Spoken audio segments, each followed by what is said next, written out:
Who's that? Commander Claw. Who's bad? Commander Claw. Welcome back to another episode of Breaking Brews. I'm your host. I'm bringing you another Final Fantasy commander. His name is Ardyn the Usurper. Ooh, we got a monoblack commander, and lately they have been releasing monoblack commanders at 7 or 8 CMC, demanding you to have a mana investment. However, their abilities are super unique and it's game changing. And honestly, I think most players put them in the 99. But if you are part of the bold deck building group and you want to use it as your commander, I give you kudos. And I feel like that is the most honorable and rewarding way to play the commander. So for 5 and 3 black, we got Ardyn the Usurper, and let me tell you its abilities. He's a 4/4 body, legendary, elder, human, noble. Demons you control have menace, lifelink, and haste. He has the ability Star Scourge. At the beginning of combat on your turn, exile up to one target creature card from a graveyard. If you exile a card this way, create a token that is a copy of that card, except it is a 5/5 demon. Wow, let's unpack this.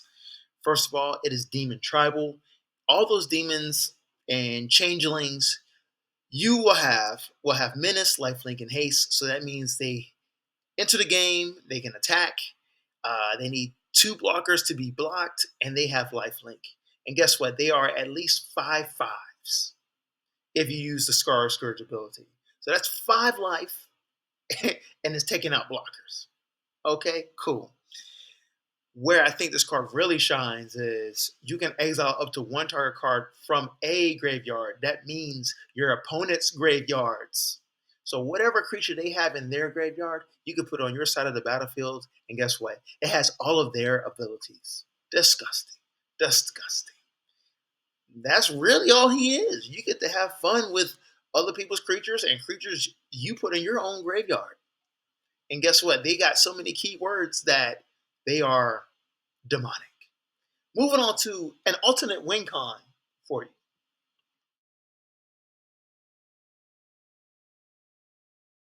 It's funny because I played with this card before in a deck that was not Demon Tribal back in the day, and this card was horrible. I used it for card draw. But now I have a reason to play it. Liliana's Contract for 3 and 2 black, an enchantment. It says when it enters the battlefield, you draw 4 cards and you lose 4 life. That's not bad. 5 mana, 4 cards, 4 life. About the same rate anyway. At the beginning of your upkeep, if you control 4 or more demons with different names, you win the game. Guess what? All those demons that you pulled from your graveyard or other players' graveyards is a token copy of that demon. And it will have a different name. Yeah. And that's not including the demons that you put on the battlefield. Easy win con. Easy win con. I think it's a must add. Moving on to Demon Tribal.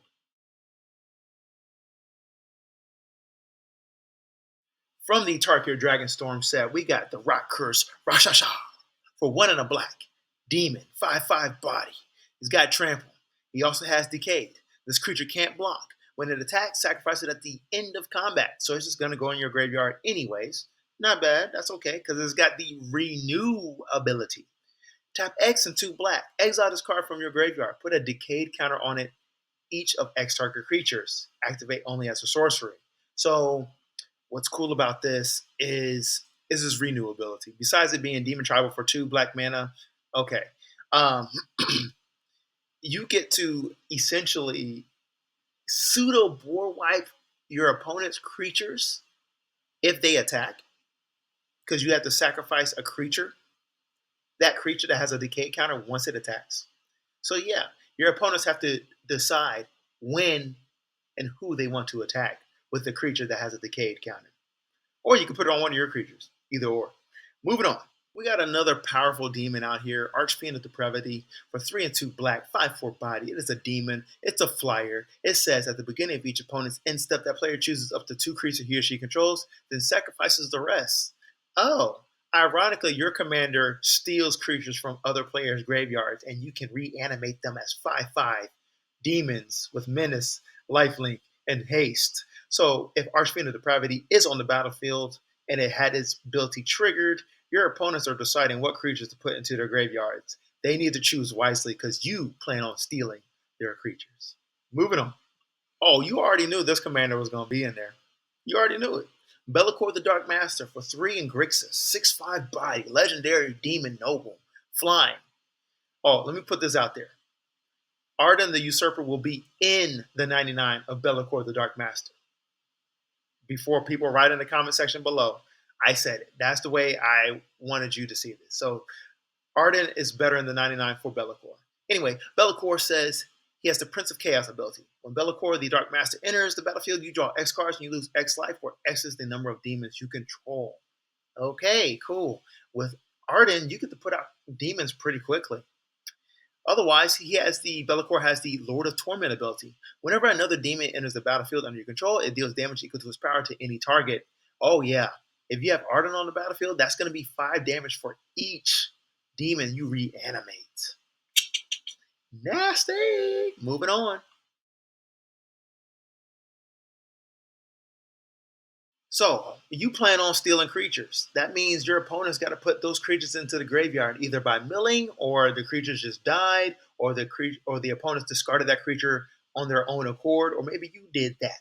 Whatever the reason, I'm giving you a option with Mind Crank for 2 mana artifact. It says whenever an opponent loses life, that player mills that many cards. Oh, guess what? If they lose 2 life, that's 2 cards. Your opponents are attacking your opponents. You are attacking your opponents, and you are being attacked. Oh, so just know that the chaos ensues and it insinuates players to attack each other to mill cards. But be careful, this card will get blown up and suffer to removal. Moving on to the summary. Thank you for watching this episode of Breaking Brews. Ardyn the Usurper is a mono black commander for 8 mana. It does some demonic things by reanimating demons from your graveyard or other players' graveyards, and they're just token copies. And don't forget, those token copies have all the abilities of those creatures that you reanimated. And guess what? It's just a triggered ability. I believe it's at the beginning of your combat that does it. Just disgusting. Disgusting. Beginning combat or in step. I actually forgot already. Anyways, thank you for watching the video. Peace out.